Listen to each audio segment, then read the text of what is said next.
Hello दोस्तों, नमस्कार। बहुत बहुत स्वागत है आपका अपने एजुकेशनल चैनल में जिसका नाम है न्यू स्टडी प्लैनेट। तो कैसे हैं आप लोग? उम्मीद करते हैं आप भी अच्छे होंगे और आपकी तैयारियां भी अच्छे से चल रही होंगी। आज के वीडियो में आइए पढ़ते हैं भारतीय कृषि से संबंधित महत्वपूर्ण क्वेश्चंस जो कि लेखपाल और अन्य परीक्षाओं के लिए काफ़ी महत्वपूर्ण है। तो समय न गंवाते हुए आइए शुरू करते हैं आज का अपना वीडियो और लेते हैं पहला प्रश्न।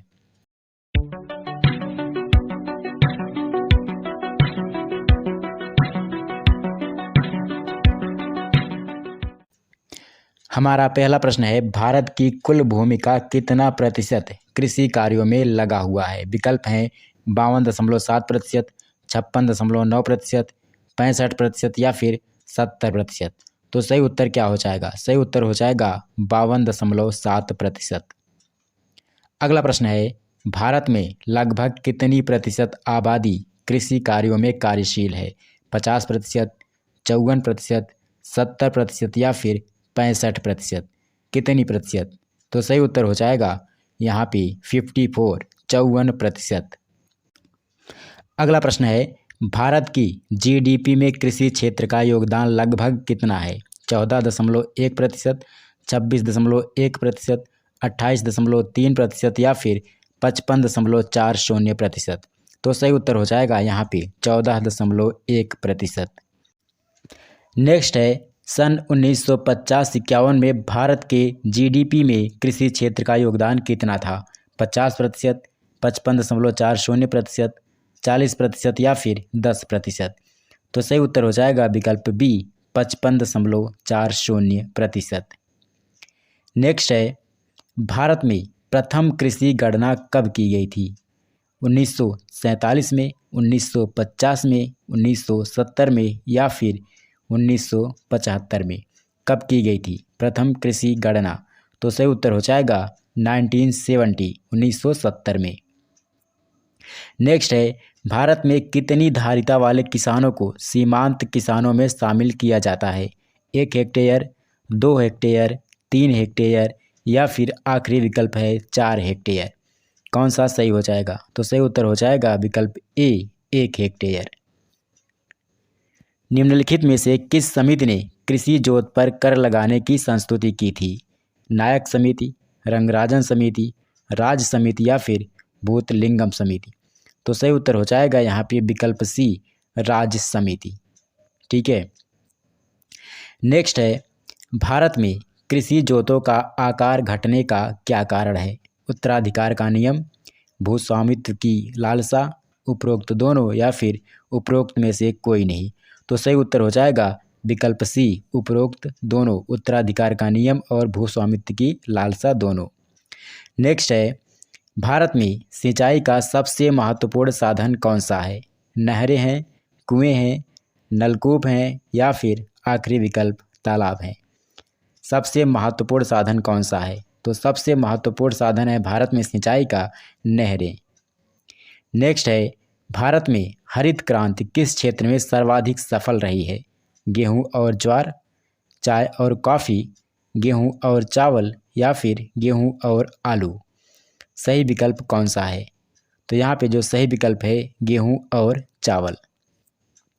नेक्स्ट है, भारत में अधिक उपज वाली किस्मों का कार्यक्रम कब शुरू हुआ? 1966 में, 1968 में, 1970 में या फिर 1975 में? अधिक उपज वाली किस्मों का कार्यक्रम शुरू हुआ 1966 में, विकल्प ए सही हो जाएगा। नेक्स्ट है, हरित क्रांति का सबसे निराशाजनक परिणाम किस फसल में देखने को मिला था? मक्का में, दलहन में, तिलहन में या फिर सोयाबीन में? किस में मिला था सबसे निराशाजनक परिणाम? तो सही उत्तर है दलहन में। नेक्स्ट है, हरित क्रांति शब्द के प्रतिपादक कौन है? Norman Borlaug, William Gaud, Verghese Kurien या फिर एम.एस. स्वामीनाथन? हरित क्रांति शब्द के प्रतिपादक कौन थे? तो सही उत्तर हो जाएगा विकल्प बी विलियम गॉड। नेक्स्ट है, भारत में हरित क्रांति का जनक किसे माना जाता है? भारत की बात हो रही, भारत में हरित क्रांति का जनक किसे माना जाता है? एम.एस. स्वामीनाथन, नॉर्मन बोरलॉग, जवाहरलाल नेहरू या फिर इनमें से कोई नहीं? तो सही उत्तर हो जाएगा विकल्प ए एम.एस. स्वामीनाथन। अगला प्रश्न है हमारा, गहन कृषि जिला कार्यक्रम कब प्रारंभ किया गया? 1960-61 में, 1950-51 में, 1964-65 में या फिर 1968-69 में? कौन सा विकल्प सही हो जाएगा? तो सही विकल्प हो जाएगा 1960-61 में। ठीक है। नेक्स्ट है, भारत में हरित क्रांति की शुरुआत कब हुई थी? 1966-67 में, 1970-71 में, 1960-61 में या फिर 1950-51 में? कब हुई थी हरित क्रांति की शुरुआत? तो सही उत्तर हो जाएगा 1966-67 में। नेक्स्ट क्वेश्चन है, भारत में ऑपरेशन फ्लड कब प्रारंभ हुआ था? 1966 में, 1970 में, 1975 में या फिर 1980 में? कब शुरू हुआ था ऑपरेशन फ्लड भारत में? तो सही उत्तर हो जाएगा 1970 ईस्वी में। अगला क्वेश्चन कौन सा है? अगला क्वेश्चन है, ऑपरेशन फ्लड का संबंध निम्नलिखित में से किससे है? गेहूं उत्पादन, दलहन उत्पादन, दूध उत्पादन या फिर कपास उत्पादन से? ऑपरेशन फ्लड का संबंध किससे है? तो सही उत्तर हो जाएगा विकल्प सी, दूध उत्पादन से। नेक्स्ट है, भारत में श्वेत क्रांति के जनक कौन माने जाते हैं? एम.एस. Swaminathan, Verghese Kurien, Norman Borlaug, Morarji Desai? कौन सा विकल्प यहाँ पे सही होगा? तो सही उत्तर हो जाएगा श्वेत क्रांति के जनक हैं वर्गीस कुरियन भारत में। नेक्स्ट है, नीली क्रांति का संबंध निम्नलिखित में से किससे है? दूध के उत्पादन से, मत्स्य उत्पादन से, कपास के उत्पादन से या फिर पेट्रोलियम के उत्पादन से? कौन सा उत्तर सही हो जाएगा? कौन सा विकल्प करेक्ट है? तो सही उत्तर है मत्स्य उत्पादन से, विकल्प बी यहाँ पे सही है। नेक्स्ट है, मत्स्य उत्पादन में भारत का विश्व में कौन सा स्थान है? पहला स्थान है, दूसरा स्थान है, तीसरा स्थान है या फिर पांचवा स्थान है? मत्स्य उत्पादन में भारत का विश्व में कौन सा स्थान है? दूसरा स्थान है, विकल्प बी यहाँ पे सही हो जाएगा। नेक्स्ट है, भारत के किस राज्य में कॉफ़ी का उत्पादन सबसे ज़्यादा होता है?